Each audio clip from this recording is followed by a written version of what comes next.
Véritable témoin vivant à travers les âges, le bonsaï a assisté calmement du haut de son pot de terre au développement et aux changements opérés dans le pays, sauf que lui est resté le même, signe que le Japon conserve invariablement ses traditions ancestrales, même après l'ouverture des frontières du pays vers l'Occident.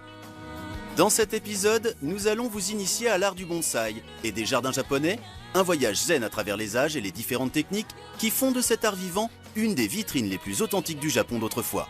C'est en exclusivité et c'est pour vous, les bonsaïs et les jardins japonais, dans Asie Insolite. Comme beaucoup de traditions japonaises, le bonsaï est issu d'une pratique chinoise que les Japonais ont su magnifier à travers les âges. Tout a commencé par de simples arbustes plantés en pot dans un but esthétique, appelé en chinois Penzai, qui donnera bonsaï en japonais. Bon signifiant pot et sai signifiant planté. Au 8e siècle, les Japonais commencent de plus en plus à s'intéresser à la décoration de leur jardin. Et c'est à ce moment-là que les premiers bonsaïs firent leur apparition. Ils sont à l'époque importés de Chine par des marchands. Mais il faudra attendre la période Kamakura, entre l'an 1192 et 1333, pour que les bonsaïs commencent à trouver leur place au Japon. Ils sont remarqués par les hautes classes de la société nippone qui l'assimilent déjà à un objet d'art. Il fut alors considéré comme un signe de grandeur et de prospérité par la noblesse de l'époque. Les bonsaïs évoquaient pour eux l'éternité et l'harmonie entre l'homme et la nature, ce qui est encore aujourd'hui un des fondements de l'art du bonsaï. Au XVIe siècle, la chute de la noblesse au profit de la bourgeoisie naissante donne un second souffle à l'art du bonsaï. Avec une bourgeoisie en constante expansion, le bonsaï toucha de plus en plus de monde par son esthétisme. Les bonsaïs étaient à cette époque généralement de grande taille, pouvant atteindre 1,40 m et souvent de forme pyramidale très arquée. Ce n'est que bien plus tard que leur miniaturisation fera son arrivée. C'est également à cette époque que les premiers Japonais se mirent eux-mêmes à créer des bonsaïs au lieu de les importer. Ils furent notamment instruits par des Chinois fuyant la domination mandchoue. Et c'est ainsi que le bonsaï japonais est né. Un bonsaï, ce n'est pas seulement planter un arbre en pot en le laissant grandir naturellement. En effet, un ensemble de règles et de techniques sont nécessaires à la confection d'un véritable bonsaï. Pour cela, il est essentiel d'en comprendre sa logique, mais aussi sa philosophie. En contraste avec les autres pratiques de culture, le bonsaï n'a pas pour but de produire des fruits ou des plantes médicinales. Il est avant tout apprécié pour son esthétique, mais aussi pour le plaisir de l'exercice et de l'effort que le bonsaïka mettra à contribution. Il sera satisfait de son travail à partir du moment où son bonsaï correspondra exactement à l'idée qu'il s'en est fait. On retrouve cette philosophie de l'art bonsaï dans un des premiers livres consacrés à cette discipline. Dans l'ouvrage Utsubo Monogatari, daté de l'année 970, un passage nous explique. Un arbre qui se développe naturellement reste une chose brute. C'est seulement quand elle est gardée aux côtés de l'humain, qui la met en forme avec grand soin, que sa forme et son style acquièrent toute leur capacité. Après cette époque, l'art du bonsaï fut transmis oralement de génération en génération, mais son évolution reste très difficile à relater. Deux écoles du bonsaï s'affrontaient. Le style Kyoto contre le style Tokyo. À Tokyo, on préférait les plus grands bonsaïs au style brut, tandis qu'à Kyoto, on privilégie les bonsaïs plus petits au tronc mince et avec une densité importante de feuilles. Cette guerre, qui dura plus de 100 ans, se terminera finalement par une fusion des deux techniques. L'art du bonsaï fut largement popularisé par l'empereur Meiji, qui était un passionné. Il en disposait tout autour du palais Meiji à Tokyo et privilégiait particulièrement les bonsaïs de grande taille. Sa passion du bonsaï était telle que les officiels du gouvernement qui n'appréciaient pas les bonsaïs perdaient ses faveurs. Rapidement, tous les membres de l'élite japonaise possédaient chez eux un bonsaï, qu'ils aimaient ça ou non.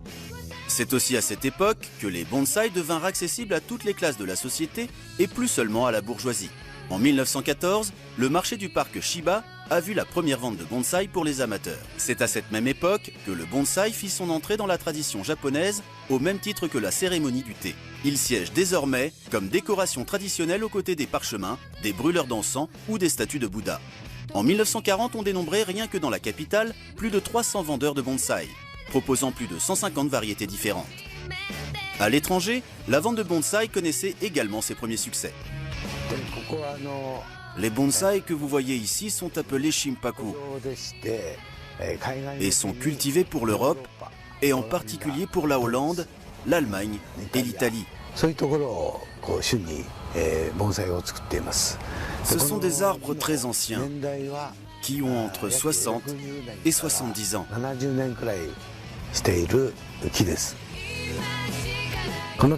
J'ai commencé à cultiver cet arbre quand j'avais 20 ans. Au moment où j'ai commencé à aimer les bonsaïs, je voulais vieillir avec, mais je n'aurais jamais imaginé pouvoir les vendre. Maintenant, j'ai mêlé ma passion à mon travail.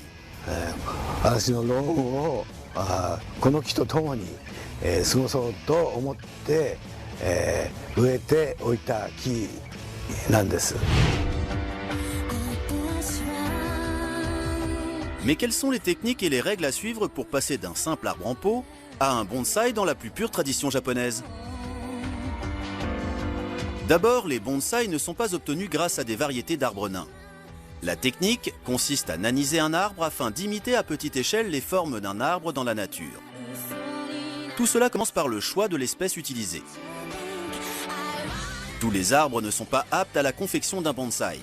Par exemple, de trop grandes feuilles donneraient à l'arbre une disproportion inesthétique et anéantiraient les chances de mimétisme. C'est pour cela que les Japonais utilisent souvent des conifères à petites aiguilles. Une fois l'espèce choisie, plusieurs options sont possibles pour créer un bonsaï. Les puristes feront pousser l'arbre à partir de sa graine, car les maîtres de cet art disent que tout se joue au cours des 3 premières années.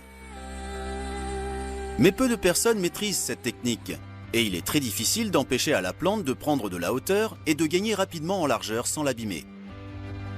D'autres solutions s'offrent aux plus novices, comme l'achat d'un bonsaï en pépinière, mais les meilleurs spécimens sont souvent très chers. Quant aux bonsaïs peu coûteux, ils ont très souvent des défauts qui ne respectent pas la tradition japonaise. Une fois en possession de l'arbre souhaité, il est temps de commencer sa transformation en véritable bonsaï.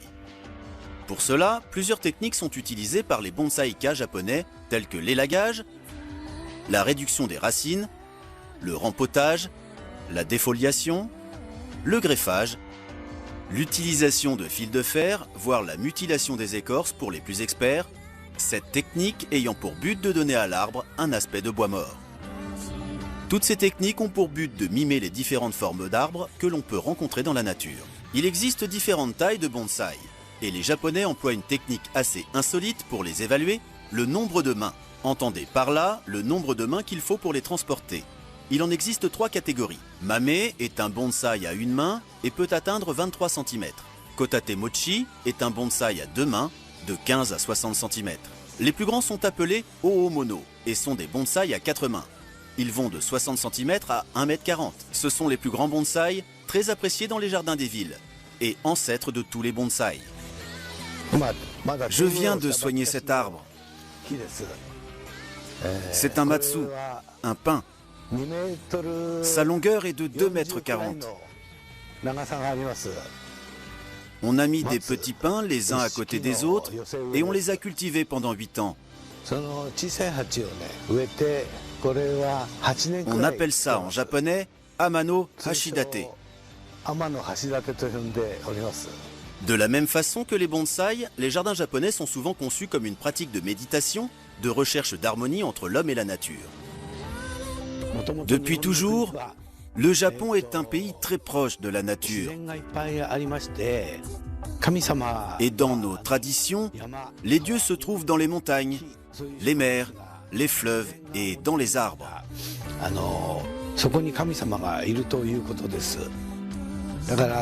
Pour cette raison, il faut bien connaître la nature. Et lorsqu'on construit un jardin ou cultive un bonsaï, il faut qu'il paraisse aussi naturel que possible. Les jardins japonais et les jardins occidentaux se différencient par leur approche. Les jardins japonais se sont développés en respectant la nature avant tout. Par contre, pour le jardin occidental, la décoration est l'élément principal. C'est la grande différence entre les deux. Le respect de la nature est l'élément central des jardins en pierre, ou les jardins dits jardins secs. On retrouve souvent ces jardins dans les temples zen, et ils sont conçus notamment pour favoriser la méditation. Ce jardin s'appelle Karesansui Yoshiki, ce qui correspond au jardin sec. Vous pouvez voir qu'il y a beaucoup de pierres. Les pierres blanches représentent la mer, et les vertes représentent les montagnes.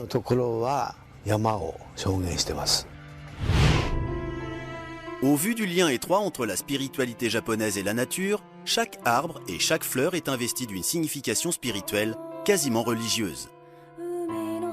Voici les arbres les plus représentatifs de la culture japonaise. Le matsu, le pin, le take, le bambou, et le ume, le prunier. Il est fréquent de les retrouver dans différentes cérémonies, notamment celles qui se déroulent en fin d'année. Le matsu, ou pin, est l'arbre qui désigne l'attente de Dieu. En japonais, matsu signifie attendre. Et sans lui, Dieu ne vous rendra pas visite. Une fois que Dieu descend du paradis, il va chercher refuge dans le bambou, ou take. Et depuis cet abri, il observe les belles fleurs du ume, ou prunier. Pour les Japonais, cette pensée est ancestrale. Et elle est transmise de génération en génération. Au fil des siècles, la société nippone a énormément évolué. Mais les bonsaïs, eux, continuent de siéger fièrement dans les jardins japonais sans avoir pris une ride, ou presque. Leur style n'a quasiment pas évolué depuis des centaines d'années pour le plus grand bonheur des puristes et des visiteurs aux yeux ébahis devant cet art vivant, emblème de la culture ancestrale japonaise. Quand un art est parfait, il n'a pas besoin d'être modifié ou réinventé, au même titre que les plus grands tableaux de maître. Les bonsaïs ont encore de beaux jours devant eux, à condition qu'une âme charitable n'oublie pas de les arroser. L'art vivant requiert une attention de chaque instant. Voilà toute la magie des bonsaïs, inspirant l'attitude zen et l'éternité pour celui qui veut bien les contempler.